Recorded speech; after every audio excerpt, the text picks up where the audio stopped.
नमस्कार। आज हम बात करेंगे नरेश मीणा की, जिसने देवली उनियारा से निर्दलीय ताल ठोककर बीजेपी कांग्रेस के नाक में दम कर रखा है। नरेश मीणा ने हाल में रविंद्र सिंह भाटी को लेकर बड़ा बयान दिया, जिसके बाद राजस्थान की राजनीति में घमासान मच गया है। तो चलिए जानते हैं असल में ये माजरा क्या है। कौन कहता है आसमान में छेद नहीं हो सकता? नरेश मीणा ने देवली उनियारा में ऐसा पत्थर मारा है कि बीजेपी और कांग्रेस के वोट बैंक को सफा चट कर गए हैं। देवली उनियारा के बच्चों को नरेश मीणा के नाम का खुमार इस कदर चढ़ा हुआ है कि सिर में कटिंग कराकर नरेश मीणा का नाम लिखवा डाला है। देवली उनियारा की जनता ने इस बार गन्ने की खेती करने का मन बना लिया है। देवली उनियारा की जनता का प्यार प्रेम ये दर्शाता है कि नरेश मीणा की एक तरफा जीत होने वाली है। देवली उनियारा के किसानों ने किसान के बेटे को जिताने का संकल्प ले लिया है। देवली उनियारा में युवा हाथ उठाकर भाई नरेश मीणा को समर्थन देने की अपील कर रहे हैं। वहीं नरेश मीणा की सभा में देवली उनियारा के किसान देवली उनियारा के मौजूदा कांग्रेस सांसद हरीश मीणा को चोर बता रहे हैं। विडंबना यह है कि देवली उनियारा की जनता भाजपा और कांग्रेस के खिलाफ पूरी तरह उलटती दिख रही है। देवली उनियारा में महिला खींवसर में हनुमान बेनीवाल की तरह ही डांस नरेश मीणा का स्वागत कर रही है। इस माहौल को देखकर साफ हो रहा है कि नरेश मीणा ने देवली उनियारा में कांग्रेस बीजेपी के आसमान में छेद कर दिया है। देवली उनियारा के किसानों ने इस बार गन्ना उगाने की तैयारी कर ली है। देवली उनियारा का चुनाव देखकर लग रहा है कि पैसा कमाने से ज्यादा जरूरी है प्यार कमाना। देवली उनियारा की जनता साफ साफ कह रही है कि पिछले 15 साल से हरीश मीणा और राजेंद्र मीणा उनकी समस्याओं का समाधान नहीं निकाल पाए हैं।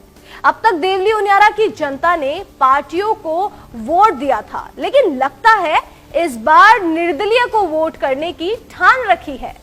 नरेश मीणा ने कांग्रेस की पोल खोलते हुए कहा कि 2008 में मुझे कहा गया था कि आप कांग्रेस ज्वाइन कर लो, आपको हम टिकट देंगे। पार्टी ज्वाइन करवा के मेरी जात बिगाड़ कर और फिर भूल गए।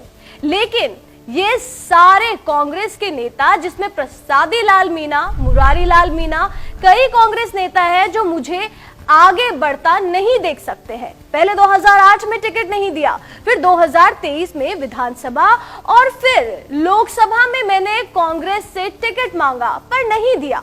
जबकि अशोक गहलोत, गोविंद सिंह डोटासरा, सचिन पायलट सहित आलाकमान मुझे टिकट देना चाहता था, लेकिन हरीश मीणा ने मुझे देवली उनियारा से राजपाट छीन जाने के डर से टिकट नहीं देने दिया।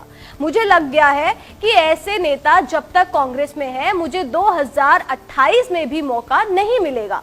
इसके बाद मैंने हनुमान बेनीवाल, रविंद्र भाटी से बात की। उन्होंने मुझे चुनाव लड़ने की सलाह दी, तब जाकर मैंने निर्दलीय चुनाव लड़ने की ठानी। नरेश मीणा ने रविंद्र भाटी को लेकर बड़ा बयान देते हुए कहा कि भाटी आज युवाओं का यूथ आइकॉन है, लेकिन उनके साथ भी ऐसा ही हुआ जैसा अब मेरे साथ हुआ है। मुझे याद है कि एक बार रविंद्र सिंह भाटी ने युवा छात्रों के मुद्दों पर विधानसभा के घेराव का ऐलान किया था, तो बीजेपी में बैठे बड़े राजपूत नेताओं ने उनके आंदोलन को कुचलने की भरसक कोशिश की थी। हालांकि अभी मैं उनके नाम नहीं बताऊंगा, क्योंकि मैं सबको दुश्मन बना लूंगा तो सब मिलकर मुझे देवली उनियारा में चुनाव हराने आ जाएंगे। भले ही मुझे राजनीति का अनुभव कम है, लेकिन मुझे राजस्थान के सारे नेताओं की पोल पट्टी का पता है। रविंद्र भाटी के साथ भी बीजेपी ने वैसा किया था जैसा कांग्रेस ने मेरे साथ किया है।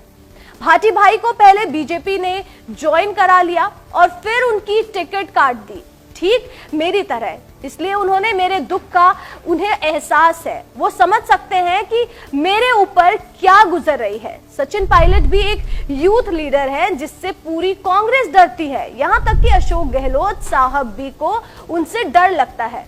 अब देख लो, सारी कांग्रेस एक तरफ है और सचिन पायलट साहब एक तरफ। मुरारी लाल मीणा और हरीश मीणा तो बिना पैंदे के लौटे की तरह है, जो आधे दिन सचिन पायलट के साथ और आधे दिन गहलोत साहब के साथ रहते हैं।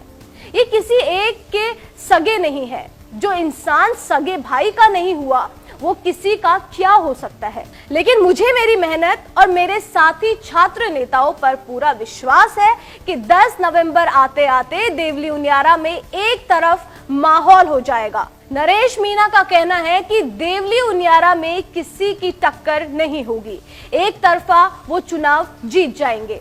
खैर, ये तो आने वाले समय में ही पता चल पाएगा कि क्या देवली उनियारा में नरेश मीणा एक तरफा चुनाव जीतेंगे या फिर भाजपा कांग्रेस कहीं टक्कर दे पाएंगी। तब तक के लिए आप बने रहिए मॉर्निंग न्यूज इंडिया के साथ। चैनल सब्सक्राइब नहीं किया तो कर ले, शेयर और कमेंट करना ना भूले। धन्यवाद। ऐसे ही और वीडियोस देखने के लिए सब्सक्राइब करें मॉर्निंग न्यूज इंडिया को और जुड़े रहिए हमारे साथ।